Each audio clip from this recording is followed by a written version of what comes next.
और आपके भाग्य में कोई संपत्ति नहीं है और परमात्मा आवश्यक समझते हैं कि इस बच्चे को इतना तो अवश्य चाहिए, तो वो भी आपको अवश्य देंगे।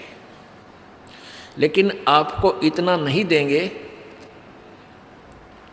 इतनी संपत्ति नहीं देंगे, इतना धन नहीं देंगे कि वो आपकी जान का शत्रु बन जाए। आपको कथा सुनाई थी कि एक नरसिम्हा नाम के नरसी नाम के एक मेहता सेठ थे। उसके पास इतनी संपत्ति थी कि राजा ने उसको हुंडी देने का अधिकार दे रखा था। हुंडी का अर्थ होता है जैसे बैंक होते हैं ना, बैंक, और बैंक में ड्राफ्ट बनवाए जाते हैं, तो ड्राफ्ट के पैसे जमा करा दो उस बैंक में, वो बैंक आपको कागज़ बना कर दे देगा, आपको दूसरे बैंक में उस ड्राफ्ट के पैसे मिल जाएंगे। तो इतना सेठ था वो, पैसे वाला था कि उसकी हुंडी चलती थी। वो ड्राफ्ट बनाता था, जैसे दूर देश में व्यापारी जाते थे वो पैसा नहीं ले जा सकते थे, रास्ते में कोई चोर लुटेरे डाकू लूट लिया करते थे, वो केवल कागज ले जाते थे। वो परमात्मा ने देखा कि वो कंजूस।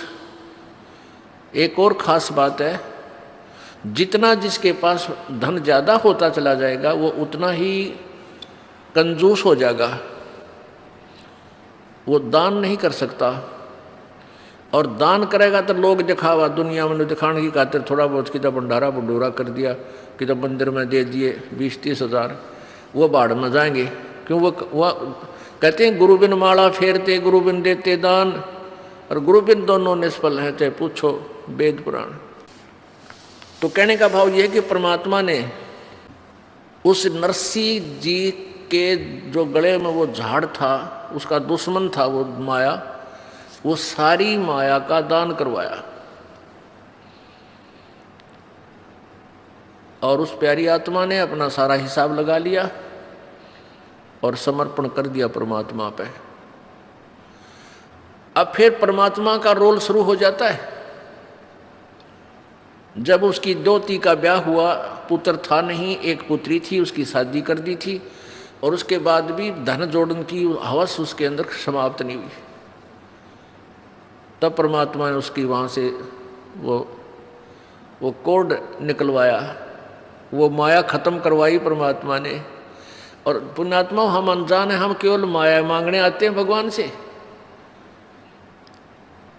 पुण्यात्मा, आप केवल एक का चीज़ मांगो भगवान से कि साईं इतना दीजिए जिसमें कुटुंब समावे, हम भी भूखे ना रहे, अतिथि ना भूखा जावे। इसमें सारा कुछ आ गया। कुटुंब सुमान का मतलब है रिक्वायरमेंट ऑफ द फैमिली, परिवार की आवश्यकताएं पूर्ण हो, और कोई अतिथि आ जाए तो वो भूखा ना रहे हमारे दर पे, और हम भी भूखे ना सोएं। ये सब कुछ आ गया इसमें। हम अधिक मांगते हैं तो हम भक्त नहीं, हम कति नालायक आदमी हैं, हमारे छीट भी नहीं लगी है उस मालिक के ज्ञान की। तो धीरे धीरे ये ज्ञान हो जाएगा। तो धर्मदास, उस नरसी जी ने परमात्मा का आदेश मान कर और वो सारा कोड जो दुनिया को लूट लूट के और धन जोड़ रखा था, सारा भंडारे में ला दिया, धन उसका धर्म में लगा दिया।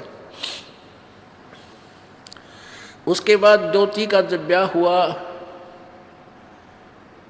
ये सर्वविदित है कि परमात्मा ने आके पैसों की वर्षा कर दी उस नगरी के अंदर, और बहुत सा धन लाकर उसको दे दिया। तो ये तो परमात्मा ये दिखाना चाहते हैं कि कल्पे कारण कौन है, कल्पे कारण कौन है, कल्पे कारण क्या भवे, कर सेवा निकाम, और मन इच्छा फल देऊंगा जो पड़े मेरे ते काम। अब जैसे आप जा रहे हो, एक्सीडेंट हो गया और वहाँ आपको बचा दिया, वहाँ धनी का काम था, वहाँ ना राष्ट्रपति बचा सकता, चाहे आपका पिता भी क्यों ना हो, ना मुख्यमंत्री बचा सकता, ना कोई भी नहीं बचा सकता, ना तेरी माया बचा सकती, धन नहीं बचा सकता। वहाँ परमात्मा बचा सकता, वहाँ धनी का रोल है। कल्पे कारण कौन है कर सेवा निकाम, के बगैर किसी मनोकामना के तो पूजा कर मालिक की, और फल मन इच्छा फल देवेगा जब पड़े धनी ते काम। धनी तो वहाँ धनी का काम होता है। हम परमात्मा के विधान को, परमात्मा की परिभाषा को भूल चुके हैं, इसलिए हम स्वयं ही माया जोड़ जोड़ कर दुनिया ने लूट लाट के 2 के 20 बना के हम सेठ बनना चाहते हैं। 7 जन्म नहीं बन सकते, ये भूल है आपका। अब ऐसी ऐसी दुर्घटनाएं हमारे सामने होती हैं। परमात्मा क्या बताते हैं, राम नाम कड़ुआ लगे, राम नाम कड़ुआ लगे, ये मीठे लगे दाम, दुविधा में दोनों गए भाई, माया मिली ना राम। पुणात्मा, वैसे तो हमारे जीवन में बहुत सी घटनाएं घटती हैं और वो याद नहीं रहती इतनी। जब हम सत्संग सुनते हैं, विचार सुनते हैं, परमात्मा का विधान पढ़ते हैं, फिर वो सारी हमारे सामने घूमने लग जाती हैं। एक समय ये दास पंजाब के अंदर दूसरे संडे को सत्संग करने जाता था। दूसरे रविवार को तलवंडी भाई एक कस्बा है छोटा सा, वहाँ हमारे पूज्य गुरुदेव जी अधिकतर रहते थे। उनकी सतलोक गवन के उपरांत यह दास कुछ दिन वहाँ सत्संग करने जाया करता दूसरे रविवार को।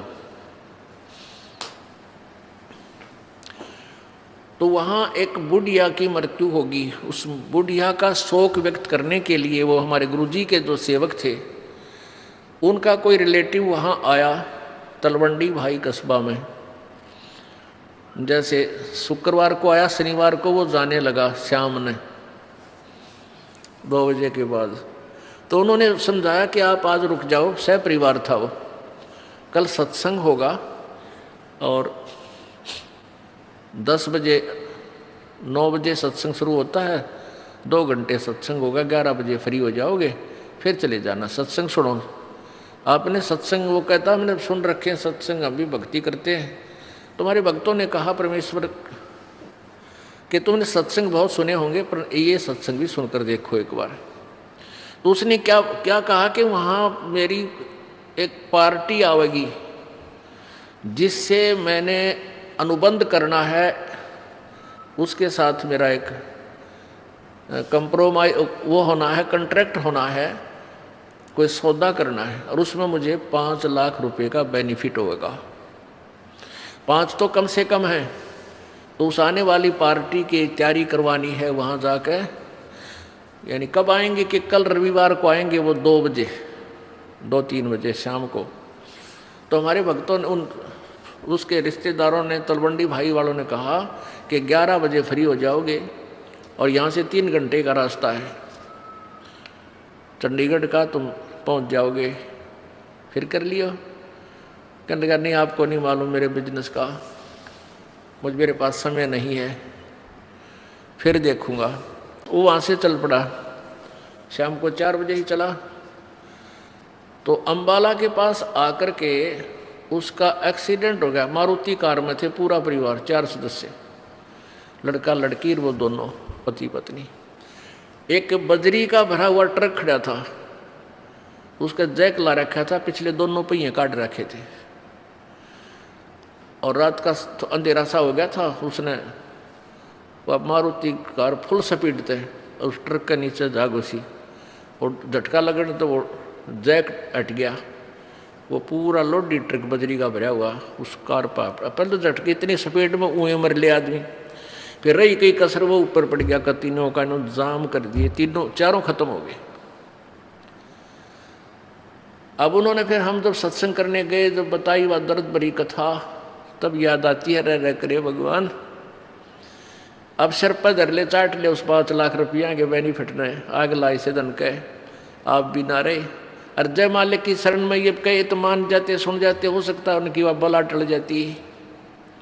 राम नाम कड़वा लागे मीठे लागे दाम, और दुविधा में दोनों गया माया मिली ना राम।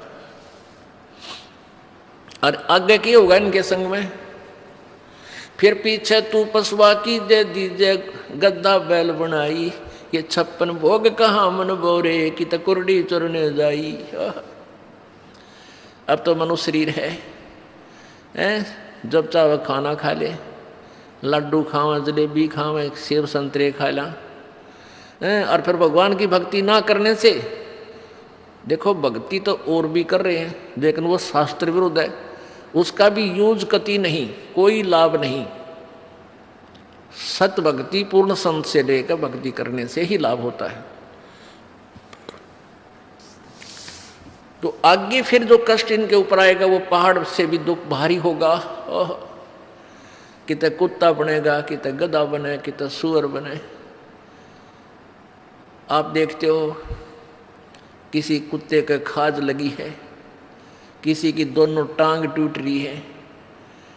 एक बार ये दास अपने, पहले थोड़े भगत थे, घर घर जाते थे, रात को वहीं रुकते थे, वैसे समझाया करते थे।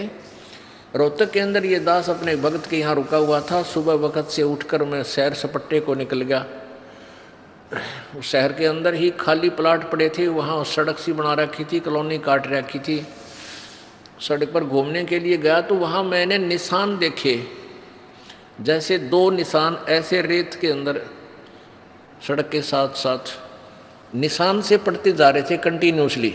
तो मैंने पहले मेरे ध्यान में आया, सोचा कि भाई ये क्या, किस चीज़ के निशान हो सकते हैं। ये सोचता सोचता चल भी रहा था, उधर देख भी रहा था। आगे थोड़ी देर चलते क्या देखा कि एक कुत्ता जिसकी ढूढ़ी डगरी यानी पिछला हिस्से को पैरालाइसिस हो रहा, बैक साइड को, और अगले अगले पैरों से चल रहा है और पीछे वाले पैरों को ऐसे घिसराता हुआ घिसरते चल रहे हैं। और मुझे निकट देखकर रोने लग गया, चिल्लाने लग गया, चा चा। वो किसी ने लठ मार दिया उसके, और लठ मारने से उसकी सांकड़ी निकल गई पिछली, वो हड्डियाँ टूट गई। अब उसने सोचा ये मारेगा मेरे, ट्या ट्या। मैं तो और थोड़ी दूर से निकल कर नीचे कर दे, उससे दूर गया, मुखार तरह कर। तो पुण्यात्माओं अब याद आती हैं, क्योंकि पहले तो हम भी आंटी पाके अंडा थे, बेरा नहीं था या बिजली गिरेगी। अब को दुखी प्राणी दिखाई देता है, कालजा धक धक करने लग जाता है। ये भगवान, या दुर्गति मारी भी तैयार थी अगर आपकी रजा ना होती अपने दास पे। तो पुण्यात्माओं अब आप बालक नहीं रहोगे। पहले तो बालक थे, अनजान बच्चे थे, ना जाने के जुल्म कर देते थे, हम कर सकते थे भाई। जैसे दारू पीवे हैं, मांस खावे हैं, बकरा काट दिया है तेरा, इसी से बड़ा जुल्म और क्या होगा। गऊ काट देते हैं। तो ये जुल्म हम से डरते नहीं थे, अब डर लगने लगा कि ये पाप है, अपराध है।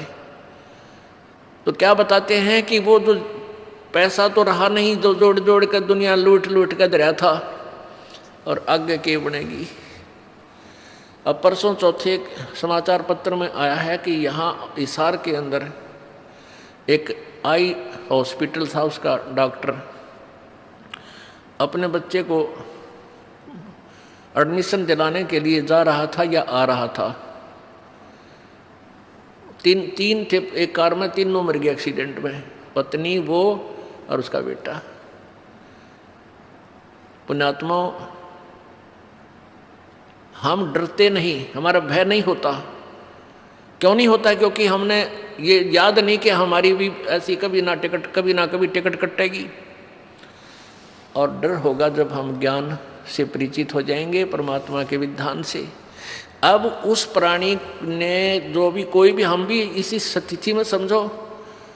अब उसने बहुत बढ़िया हॉस्पिटल बना रखा था, खूब धंधा कर रहा था, और आज वो पैसा भी ना रखे थे, बहुत अच्छा हॉस्पिटल चल रहा था उसका, वेल नोन था वो। तो कहने का भाव ये है कि हम सबके साथ न्याय बनेगी, ना जाने कब बिजली गिर जाएगी। जो नहीं मरे वो इन्होंने सोचा हम मरा को नहीं बे, हमारी नंबर नहीं आवे। क्या वो डॉक्टर साहब ये सोच कर गए थे हम मरांगे राम है? वह भी इन्होंने सोच कर गए थे कि बच्चे की एडमिशन करा के आएंगे, फिर आकर अपना हॉस्पिटल संभालेंगे। अब कौन संभालेगा भगवान जाने।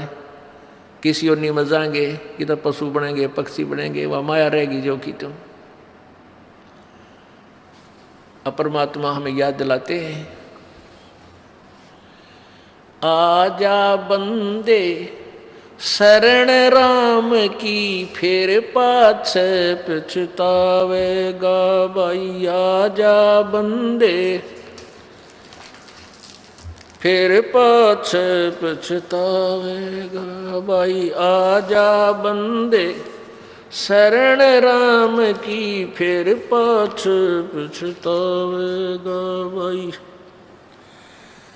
आजा बंदे शरण राम की, फिर पाछे पछतावेगा।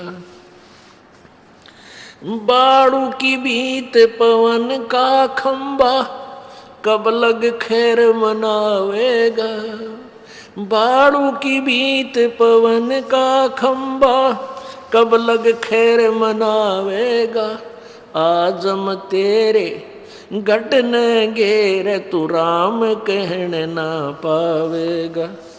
आजम तेरे घटन घेर, तू राम कहन ना पावेगा भाई। आजा बंदे आजा बंदे शरण राम की, फिर पाछे पछतावेगा भाई। आजा बंदे शरण राम की, फिर पाछे पछतावे। काल बलि तेरे सिर पर बैठा, बुझा पकड़ ले जावेगा। काल बलि तेरे सिर पर बैठा, बुझा पकड़ ले जावेगा। मात पिता तेरा कुटुंब कबीला, सारा खड़ा लखावेगा। मात पिता तेरा कुटुंब कबीला, सारा खड़ा लखावेगा भाई। आजा बंदे शरण राम की, फिर पाछे पछतावेगा।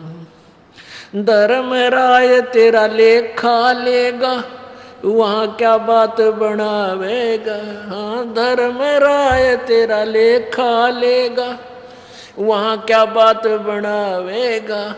लाल खंभ से बांधा जा बिन, सतगुरु कौन छुटावेगा। लाल खंभ से बांधा जा बिन, सतगुरु कौन छुटावेगा भाई। आजा बंदे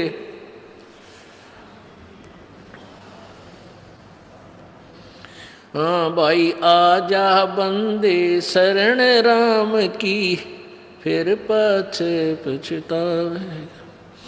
दिया लिया तेरे संग चलेगा, ये धरा ढक्या रह जावेगा।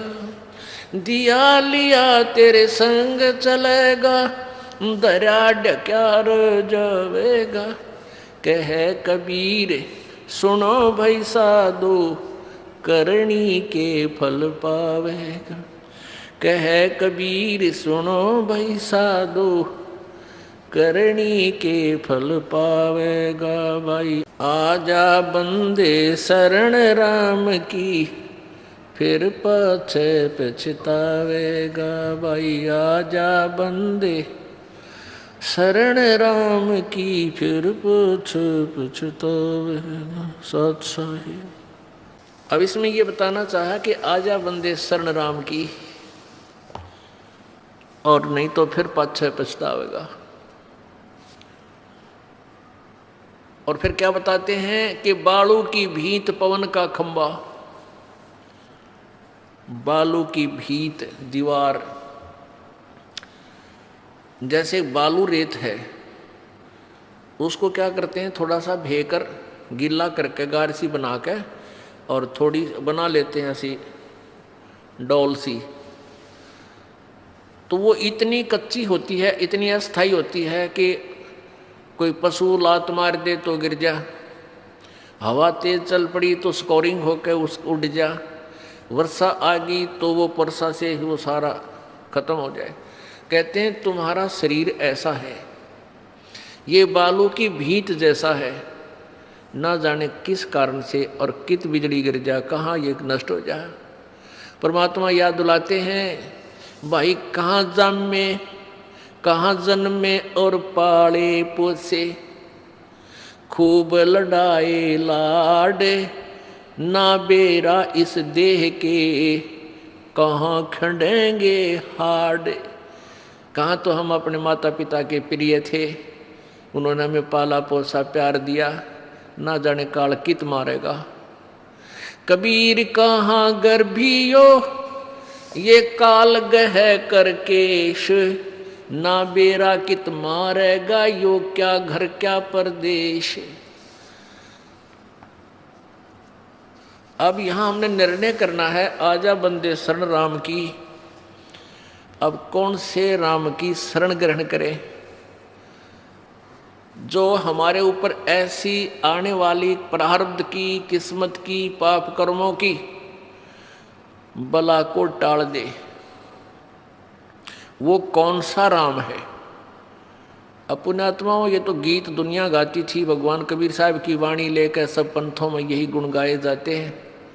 क्योंकि किसी भी संत की, किसी भी पंथ की आप उनकी द्वारा लिखी पुस्तक या उनके द्वारा दिए गए प्रवचनों की सीडी सुनकर देख लेना, उनका कोई भी प्रवचन कबीर परमेश्वर की वाणी से खाली नहीं होगा। उनकी वाणी अवश्य उन्होंने ले रखी है, लेकिन उनका आधार नहीं, उनको ज्ञान नहीं ये वाणी क्या समझाना चाहती है। वो उसका उल्टा अर्थ लगा के अपनी इस परमात्मा की प्यारी आत्माओं को गुमराह किए बैठे हैं। उसके विषय में परमेश्वर क्या बताते हैं? गरीबदास साहिब जी को जब ज्ञान हुआ कबीर जी द्वारा दिए गए अध्यात्म ज्ञान से, तो क्या बताते हैं? बेखों के लश्कर फिरें ये बाणी चोर कठोरे, और सतगुरु धाम न पहुंचेंगे ये 84 के ढोरे। बेखों के यानी पंथों के, कितने नर नर पंथ, इनके लश्कर लंबे लंबे पूरे टोल के टोल धक्के खाते आंडे। और ये वाणी चोर कठोर, वाणी चुरा रहे हैं कबीर भगवान की, और एक आने का ज्ञान नहीं, माड़ी बात पे कट मरने तैयार हो जाए कठोर, और मानते नहीं सच्चाई को। ये परमात्मा कबीर जी के लोक में, उस अविनाशी लोक में नहीं जा सकते। ये 84 के ढोर, ये 84 लाख योनियों में धक्के खाते रहेंगे, यहाँ ये पशु पक्षियों की योनियों को प्राप्त करेंगे। तो अब हमने कौन से राम की शरण ग्रहण करनी है वो निर्णय दिया जाएगा। पुण्यात्माओं कहते हैं, संत शरण में आने से आई टले बला, और जय मस्तक में सूली होवा काटे में टल जा। अब कई भक्त क्या होते हैं, जैसे किसी ने नाम ले लिया, उपदेश ले लिया, किसी ने महीना हो गया, 2 महीने हो गए, 6 महीने हो गए, साल भर हो गया, 2 वर्ष भी हो गए, और वो देख रहे हैं कि हमें कोई विशेष लाभ नहीं हो रहा। अब विशेष लाभ क्या होता है उनके दृष्टिकोण में? वो विशेष लाभ कैसे देखते हैं कि 1-2 साल के अंदर ही हमारे पास अच्छी गाड़ी हो, क्योंकि महाराज जी के दूसरे भक्तों के पास ऐसी सुविधाएं हैं। लेकिन ये भी देखो कि उनको समय कितना हो गया है। परमात्मा, देखो ध्यान रखना, परमात्मा के स्मारक पर रुकना आपके लिए बहुत कठिन है। कठिन इसलिए है कि आपको ज्ञान नहीं, और समाज वो ज़्यादा है जो अज्ञान से परिपूर्ण है। वो संत और भक्त भी बहुत गणे हैं जो अज्ञान से परिपूर्ण हैं। तो इस पर रुकने के लिए आपने रह कर सत्संग सुनना पड़ेगा। सत्संग से आपको ना जाने कौन सी बात ऐसी, कौन सी गोली, यानी गोली मीन टैबलेट औषधि, कौन सी औषधि और जख्म पैदा लगा ठीक कर दे। अब जैसे परमात्मा कहते हैं, धीरे धीरे रे मना धीरे सब कुछ हो, माली सींचे सोगड़ा ऋतुआएं फलो।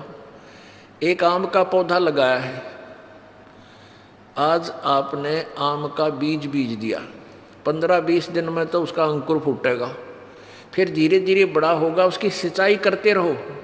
कहते हैं एक आम के पेड़ को परिपक्व करने के लिए सैकड़ों घड़े पानी डालता है माली, तब जाकर वो पेड़ बनता है। और जब पेड़ बन जाता है, समय आने पर ही उसको फल लगेगा। तो ऐसे ही आपने ये राम नाम का बीज, वो सत भक्ति आम का पौधा यानी सच्चा नाम रूपी ये मंत्र प्राप्त हुआ है। इसके विषय में आप समझ लीजिए कि धीरे धीरे रे मना धीरे सब कुछ हो, और माली सींचे सौ गड़ा फल ऋतु आए फल हो। इतना विश्वास रखना इस मालिक पर, क्योंकि इस दास का बहुत ही इस परमात्मा का के विषय में बहुत ही अच्छा अनुभव है, और कोई उद्देश्य नहीं आपको मिसगाइड करने का, केवल सच्ची सच्ची बताने का मेरा फर्ज है। एक भी बात में फर्क नहीं पाओगा, लेकिन समय लगेगा आपके लिए वो सिद्ध होने में। अब एक समय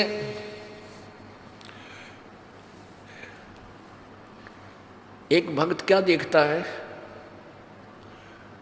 वो देख रहा है कि हमारे पड़ोस में यानी दूसरा घर नाम नहीं ले रखा उस परिवार ने, और उनके सारे सुख यानी उसके बच्चे भी अच्छे पढ़ गए, नौकरी लग गई, लड़कियां भी अच्छी जगह ब्याही गई, खूब संतान भी है, पैसा भी है, कार भी है, और वो भक्त ने नाम भी ले रखा है, और 1 वर्ष 2 वर्ष 3 वर्ष हो भी चुके हैं। अब वो क्या देखता है कि भी हमने नाम भी ले रखा है, और फिर भी छोटी मोटी कोई हानि लाभ हमें होता ही रहता है, और ये कुछ भी नाम भी नहीं लेते, ना ले रहे ना दान करते हैं, सारा दिन ताश खेलते हैं, शराब पीते हैं, टीवी इनका फुल स्पीड पर चलता है, सारे गाने गुने सुनते हैं, सारे ठाठ इनके।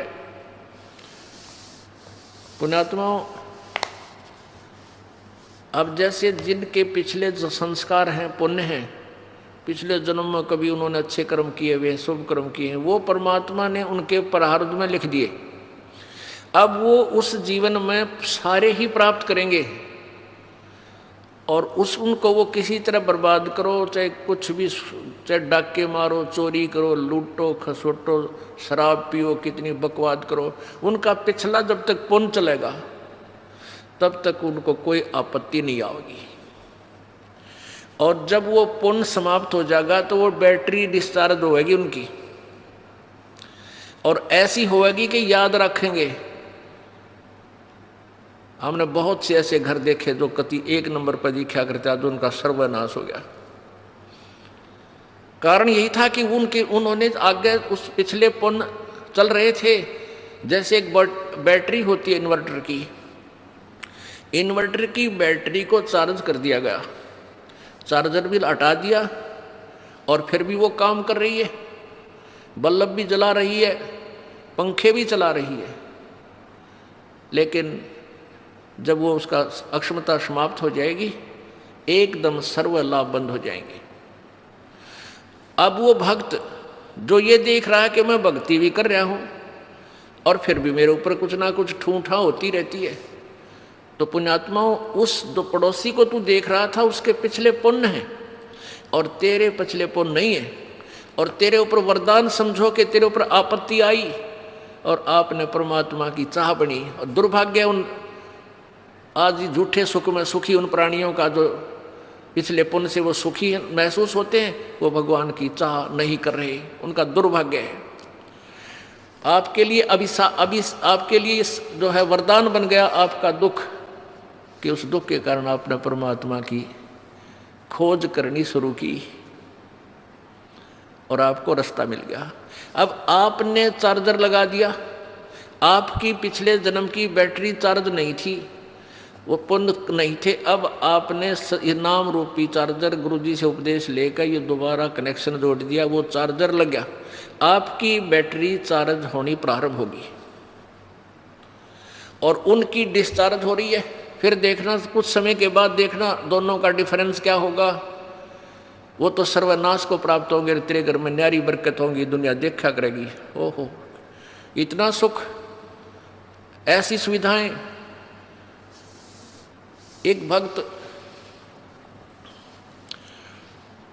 भक्त सत्संग में जा रहा था, परमेश्वर कबीर जी रह कराते रहते हैं रूपांतर करके समय समय पर, और भक्ति की स्थिति को बनाए रखते हैं। और काल ये चाहता है कि भक्त नास्तिक, सभी मानव नास्तिक हो जाएं, इनको ऐसा उल्टा ज्ञान दिवा दूँ, ये साधना करें, इनसे कुछ लाभ मिला नहीं, और ये भूल जाओ भगवान को। क्योंकि जो आस्तिक हैं वो भगवान की चाह में कहीं ना कहीं भटकते रहते हैं, और उनको भटकने वालों को परमात्मा किसी न किसी तरीके से अपनी शरण में ग्रहण कर ही लेता है। इसलिए परमात्मा रह रह कर आते हैं कबीर जी, और कहीं गुप्त रूप से कोई साधु संत का रूप धारण करके किसी नगरी में 10-5 वर्ष रह गए, किसी में 2 वर्ष रह गए, तो उनको बहुत सा लाभ दे जाते हैं और भगवान की स्थिति को पुनः स्थापित कर जाते हैं। तो कबीर परमेश्वर जी का एक, अब हम संत कहेंगे, वो थे मालिक ही, क्योंकि प्रारब्ध में परिवर्तन कबीर जी के अतिरिक्त कोई कर ही नहीं सकता, या उसका कोई कृपा पात्र संत वो परमात्मा ही भेजता है। तो ऐसे एक परमेश्वर कबीर जी के सत्संग में एक भगत जाया करता था। उसकी पत्नी ने उपदेश नहीं ले रखा था, वह विरोध करती थी, वो अन्य पूजाएं ही किया करती थी। उसकी पत्नी ने बताया था, उसकी पत्नी इन ज्योतिष वालों पर बड़ा विश्वास रखती थी। वो अपने पति की जन्म पत्री को लेकर एक ज्योतिषी के पास गई, भविष्यवक्ता के पास। उसने उसकी जन्म पत्री देखकर बताया कि तेरे पति की आयु इतने वर्ष है। उसने बहुत जंतर मंत्र भी करवाए कि मेरे पति की आयु बढ़ जाए, ये हो जाए। अब क्या था, अब वो चिंतित होगी कि भी मेरे पति की आयु इतनी है, और वो अपने पति को कहती कि तू ऐसे कर, वहाँ मेरे उसके पास चल, आप पर आपत्ति आने वाली है। वो कहने लगा मैं नहीं जा सकता कहीं भी, मुझे ज्ञान ऐसा प्राप्त हो गया, मेरे गुरुदेव के अतिरिक्त मेरी आपत्ति कोई आओ भी गई तो टालनिया नहीं। उसने ये ना बताई कि तेरी मृत्यु होगी, कदे चिंतित हो जाए, और आप दुखी रहा करती थी। अब उस ज्योतिष जिसने ये बताया था, उसने सारे जंतर मंत्र कर लिए, लेकिन कोई परिवर्तन उससे नहीं हुआ। उसने कहा कि बहन अब मेरे बस से बाहर की बात है, तेरे पति की रक्षा करना। वो एक पुण्य आत्मा था। देखो ये जो जन्म पत्रियाँ हैं, हस्तरेखाएँ हैं, ये प्रभु द्वारा लिखे गए कोड वर्डों में हमारे भविष्य है, हमारा प्रारब्ध है। इसको जानने वाला बता तो देगा कि तेरे घर में ऐसा होगा, तेरे इस दिन वर्ष के बाद तेरी मृत्यु होगी, पक्की होगी, और हो जाती है। और कबीर परमेश्वर की कृपा से इस दास की शरण में आने के बाद आपको कोई ये कह दे तुम्हारी इस दिन मृत्यु होगी, और यहाँ का नाम ले लेना फिर नहीं होगी, वो एक्सटेंड होगी। ये वो परमात्मा जो आपकी आयु बढ़ा देता है। तो वो भक्त सत्संग में जा रहा था। जब वो सत्संग में जा रहा था तो रास्ते में उसी गांव का, नगर का एक व्यक्ति मिल गया। वो शराबी कबाबी आदमी, और वो सिनेमा देखने जा रहा था दूसरे उसी शहर में जिसमें वो सत्संग के लिए जा रहा था। पहले पैदल जाया करते थे, साधन नहीं थे, तो दोनों मिल गए, वहाँ हम सफ़र हो गए। एक दूसरे ने पूछा तुम कहाँ जा रहा है, वो कहने लगा मैं सत्संग में जा रहा हूँ। दूसरा बोला तू कहाँ से, पूछा तो कहाँ जा रहा है, मैं सिनेमा देखने जा रहा हूँ, और वहाँ शहर से शराब लाऊंगा, और वहाँ घूटी ला के फिर फिल्म देख के फिर आऊँगा। तो उस भगत से वो कहने लगा, वो शराबी, कि क्या रखा है तेरे सत्संग में, कुछ ना रखा वहाँ पर, ये तो मूर्ख बना रखे तुम इन संतों ने। आजा, खान पीन की उम्र है, आ चल मेरे साथ सिनेमा देखेंगे, फिल्म देखेंगे, गुट्टी लावांगे, होटल में रोटी खावांगे।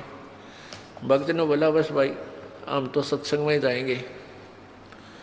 काफ़ी बात चलती रही, कहता रहा कुछ ना दे रहा भाई, देख हमारे ठाठ देख ले, और कुछ ये सब बकवादे हैं, ये उम्र कौन सी भक्ति करने की है, तो जवान पड़ा है, बुढ़ापे में देख लिए।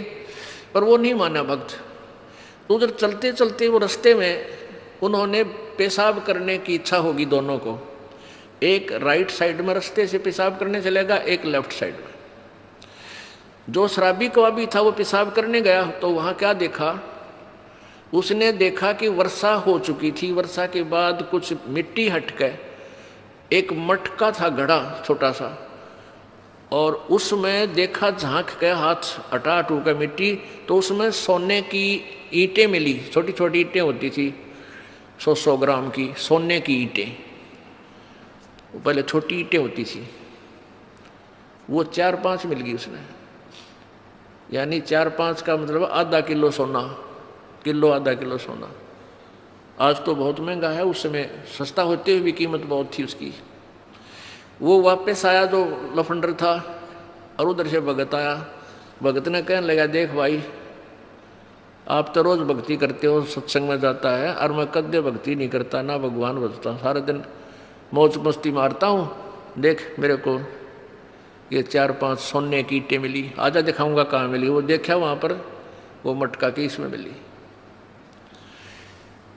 अब काल तो पूरा जाल डाला है अपने भगत पे, परमात्मा के भगत पे किसी तरह भक्ति छोड़ दे। फिर वो कहने लगा, देख ले तो मान जा निकम्मे, आजा मेरी गेला गुटी छुटी लावांगे, चाल सैर सपट्टे करांगे। उस भगत के दिल में थोड़ा सा कच्चापनता आ गया, थोड़ा सा। और वो चलते चलते क्या था, चल रहे थे और रास्ते में उसके पैर में कांटा लग गया। ये बातें क्योंकि उसका ध्यान बट गया थोड़ा सा, वो कांटा लग गया और कांटा लाग के अंदर ही टूट गया। अब उसने सोची, वो कह रहा, देख अब क्या करी रक्षा तेरे गुरुजी ने, यू कांटा भी लग गया तेरे। कहने का भाव है कि काल ने अपने पूरी जाल डाला, लेकिन वो भक्त 10 से मछलियाँ उसने सोचा, भाई गुरुजी से आज या फाइनल बात पूछूंगा मैं, यह तो बहुत उल्ट सी बात होगी। भाई मैं भक्ति भी कर रहा हूँ, आप पर समर्पण भी हूँ, और मेरे ऊपर मैं घर में कोई बरकत सी भी ना दिखती, और ये सारे उल्टे काम कर रहे। देख ने सोना भी मिल गया निकम्मे ने, और भाई सारे ठाठ कर रहा। तो ये मन में सोच के गुरुजी के पास आ गया। अब गुरुजी ने पूछा, बेटा क्या बात है, बहुत उदास नजर आ रहा है। वो कहने लगा, गुरुदेव वैसे तो आपके दास को आपके ज्ञान में कोई त्रुटि नजर नहीं आती, हो सकता है मुझ दास में कोई त्रुटि हो, जिस कारण से मैं आपसे लाभ प्राप्त नहीं कर पा रहा। प्रभु वो सारी कहानी बताई कि परमात्मा एक नंबर का निकम्मा आदमी हमारे गांव का है, दारू वो पीवा, बकवाद सारी करे, फिल्म देखा, वो मैंने रास्ते में मिल गया, और उसको रास्ते में एक सोने की 4-5 ईंटें मिली, आधा किलो सोना, और मेरे पैर में कांटा लग गया। उसने मुझे बहुत डगमग करने की चेष्टा की, गुरुदेव हम भी जीव हैं, मेरे भी मन में थोड़ा सा खोट पैदा हो गया, मुझ पापी पर रक्षा दया करो दाता, ये क्या कारण है। तब उसने बताया, बेटा आज तेरी मृत्यु होनी थी, आज के बाद तेरा जीवन नहीं था, और वो निकम्मा अपना पिछली बैटरी चार्ज कर रहा था, वो अब खर्च रहा है, बर्बाद कर रहा है, उसके पास भविष्य में कुछ नहीं होगा। बेटा तेरी उम्र बढ़ गई, तेरे आज फाइनल तेरी फैसला था। आज कहते हैं द्वार धनी के पड़ा रहे, धक्के धनी के खा, और 100 काल जगदोल ही पर द्वार छोड़ नहीं जा। आज जब तू डगमग हो जाता, तेरी शाम पूरी नहीं होती, तू खत्म हो जाना था। आज तू पड़ा रहा, सच्चे दिल से लगा रहा, तो तू बच गया। अब वो अपने गुरुजी की एक एक बात पर विश्वास किया करता था। वापस आ गया घर ने, काटा कुटा वहाँ कटवा दिया, सब भगता निकाल दिया। अपनी पत्नी से आके कहने लगा कि आज मेरे गुरुदेव ने ये बताया कि आज मेरी मृत्यु होनी थी, और गुरुजी की भक्ति से, उसके नाम से, उनके आशीर्वाद से आज मेरा जीवन बच गया। उसकी पत्नी ने उसी समय उसको कहा कि सचमुच तेरे गुरुजी पूर्ण परमात्मा है। यो जन्म पत्री ले रही थी, कि लेकिन मैंने दिखाई थी एक जन्म पत्री कि इस वर्ष में तेरी मृत्यु थी, और मैंने सारे जंतर मंत्र करवा लिए थे। उस मेरे जिसके पास मैं जाती थी, उसने लास्ट में हाथ खड़ा कर दिया था कि मेरे बस की बात नहीं तेरे पति को बचाने की, और मैं बहुत चिंतित थी, रोया करती भगवान पड़का भगवान के आगे।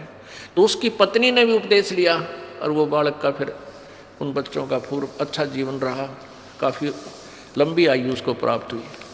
तो इस प्रकार हमने अपने परमात्मा के ज्ञान पर ये विश्वास रखना पड़ेगा।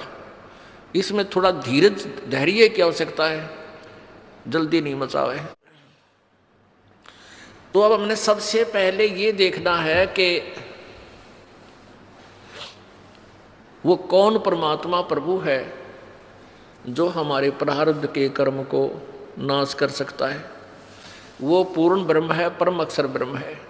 बहुत से ऐसे प्रमाण आपको मिलेंगे कि प्राणी जब दुखी हो जाता है वो संतों की तलाश करता है। उनसे फिर जाकर वो जंतर मंतर करवाता है। वो पहले तो उपदेश देते हैं, गुरु लोग कहते हैं ये नाम जप, ऐसे पूजा कर दे, ऐसे प्रसाद बांट दे, ऐसा कर दे, तुम्हारे पितर रुष्ट हो रहे हैं उनके 5 कपड़े रख दो। उसके बावजूद भी उसको कोई लाभ नहीं हो रहा। तो फिर वो संत क्या कह देते हैं कि भी ये तो तेरे प्रारब्ध में लिखा हुआ कष्ट है, तेने भोगना ही पड़ेगा। प्रारब्ध में जो लिखा गया है पाप, वो कर्म नाश नहीं होता। अब वो पुण्यात्मा जो दुखी था, वहाँ सुख की आशा लेकर गया था, वहाँ से उसको लाभ नहीं मिला। ये जवाब मिल गया 2 वर्ष 3 वर्ष के बाद। फिर वो दूसरे संत के पास जाता है। वो दूसरे संत के पास भी उसकी यही क्रिया शुरू होती है, ऐसा कर दे, वैसा कर दे, ऐसा कर दे, नो बोल दे, ये जाप कर ले, इतना जाप ये कर ले, और फिर भी लाभ नहीं होता। फिर वो तीसरे के पास जाता है, फिर चौथे के पास जाता है, और अंत में नास्तिक हो जाता है।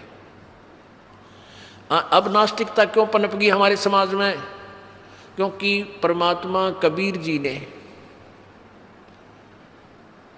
जब प्रथम बार सतयुग में इस काल के लोक में आए थे, उस समय इस काल से वार्ता हुई थी। तो काल ने क्या कहा था? काल ने जब देखा, इस काल भगवान ने जब देखा परमात्मा वहाँ खड़े थे उन जीवों के पास जहाँ तपस्या के ऊपर भूने जा रहे थे, तो परमेश्वर कबीर देव जी ने अपने पुत्र जोगजीत का रूप बना रखा था। तो इस काल भगवान ने सोचा ये मेरा भाई है जोगजीत, और यो मेरे लोक में क्यों आया? इसने वहाँ से तो मुझे निकाल दिया था, 21 ब्रह्मांडों समेत सतलोक से मुझे बाहर फेंक दिया था। मैंने बहुत हाथ जोड़े थे, प्रार्थना की थी, इसने सुनी नहीं मेरी। तो काल भगवान एकदम भयंकर रूप धारण करके ये काल ज्योति निरंजन ब्रह्म और जोगजीत से कहने लगा कि जोगजीत आज तू मेरे लोक में क्यों आ गया? वहाँ से तो तूने मुझे मार भगाया था, तूने मेरी एक नहीं सुनी, अब मैं तुझे जान से मारूंगा, अब तुझे मैं ख़त्म करूंगा, तेरी पिटाई करूंगा।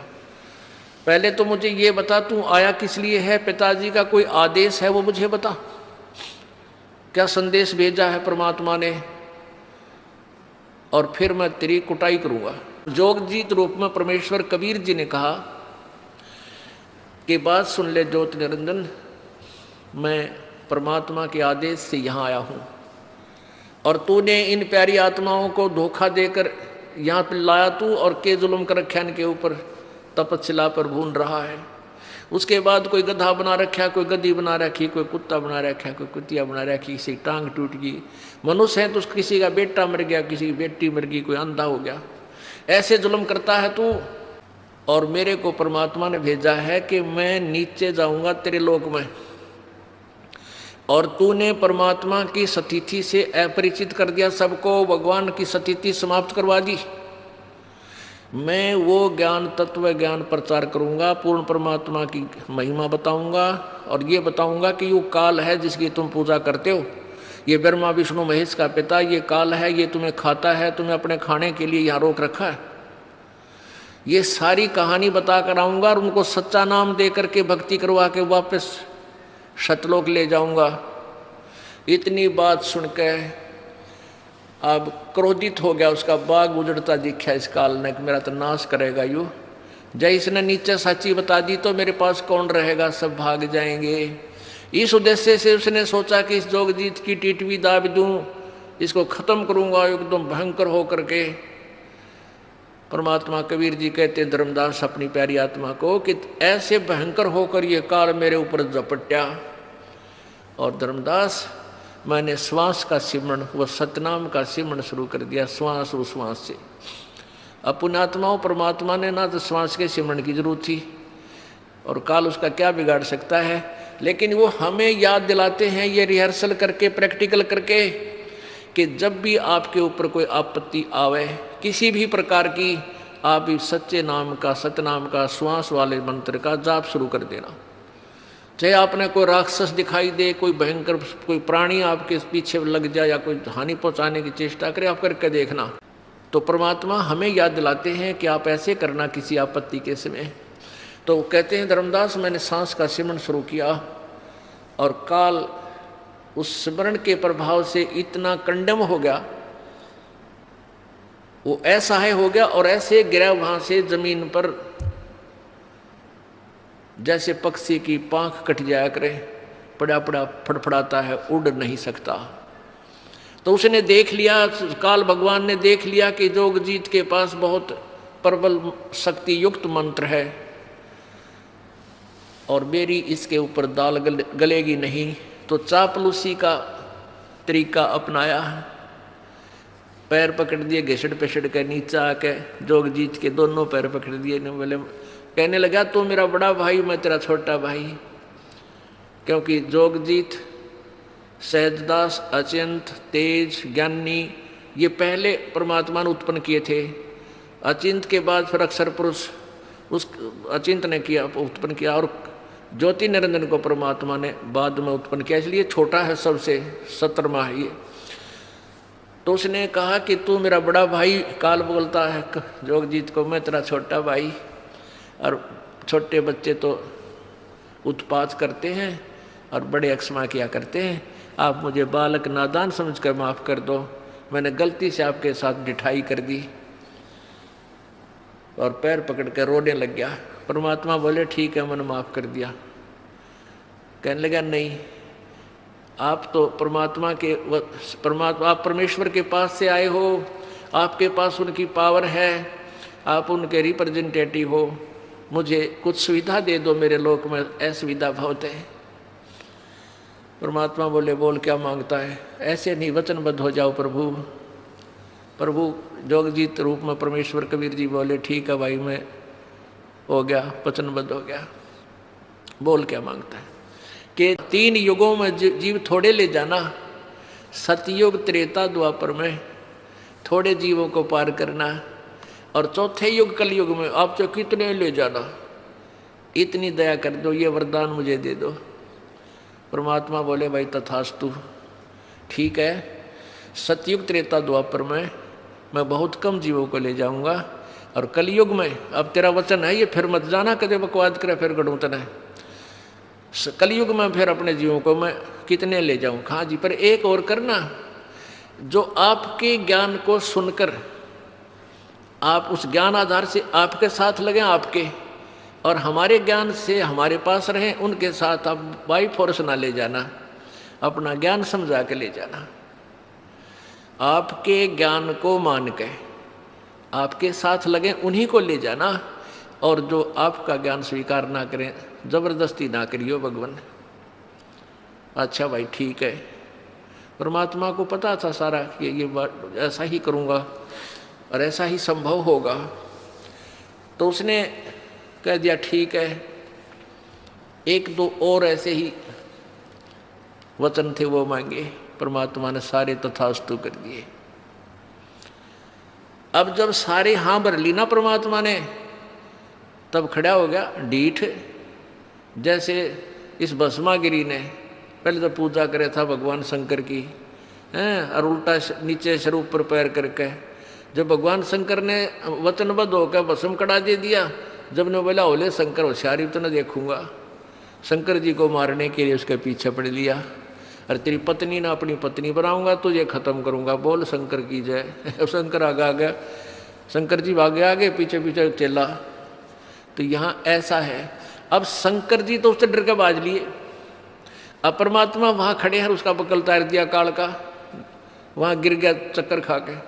तो फिर परमात्मा से उसने कहा, खड़ा हो गया एकदम, अगजा जोगजीत, बेशक नीचे के लोकों में चले जाना, और जब कलयुग आवेगा ना, कलयुग, उस समय इन सभी प्राणियों को उल्टी, वैसे तो सतयुग से ही शुरू कर दूंगा, इनको उल्टा ज्ञान देना, उल्टे यानी शास्त्र विरुद्ध साधना पर आरूढ़ कर दूंगा, और देवल मंदिर पूजा, देवी देवताओं की पूजा पर आरूढ़ कर दूंगा, और कलयुग के अंदर तो ऐसा कर दूंगा इस प्राणी को, ये भक्ति के योग नहीं रहेगा।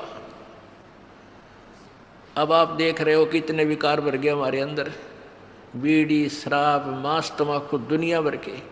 अब धर्म जो न्यारे बने थे, अलग अलग धर्म बने, हिंदू धर्म बना, मुसलमान ईसाई धर्म बना, मुसलमान धर्म बना, सिख धर्म बना।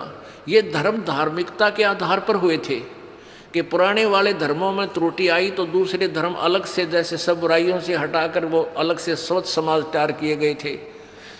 और अब सभी धर्मों के अंदर एक जैसे विकार घर करके शराब पीते हैं, मांस खाते हैं, हत्याएं करते हैं, जीव हिंसा करते हैं, तम्बाकू पीते हैं। और कोई आप देख लो मानव सतर कितना गिर गया, भाई बहन का प्यार नहीं, कोई लोग लाज रही, कोई लाज शर्म रही नहीं, माता पिता के प्रति श्रद्धा रही नहीं।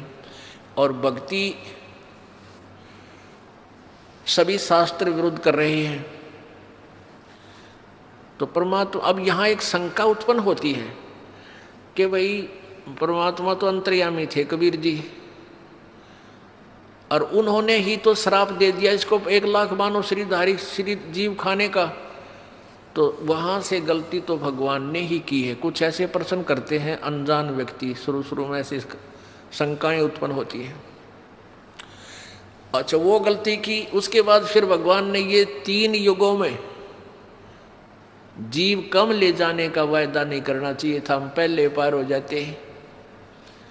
पुण्यात्माओं, परमात्मा ने पता था हम किसे हैं। जैसे हम अच्छे होते तो सतयुग सतलोक से ना आते, हम कति कंडेम हो लिए तभी तो यहाँ आए हैं, जो निकम्मे थे। परमात्मा को पता था यदि वो श्राप नहीं देता 1 लाख मानव शरीरधारी प्राणियों के आहार करने का, तो ये काल कभी भी हमें मनुष्य जीवन नहीं देता। 1 योनि और बना दे, वो जो 83 लाख बना रखी गधे कुत्ते सूरा की, और हमने जिंद कभी भी मालिक याद नहीं आने देता, ऐसा जुल्म कर देता हमारे साथ।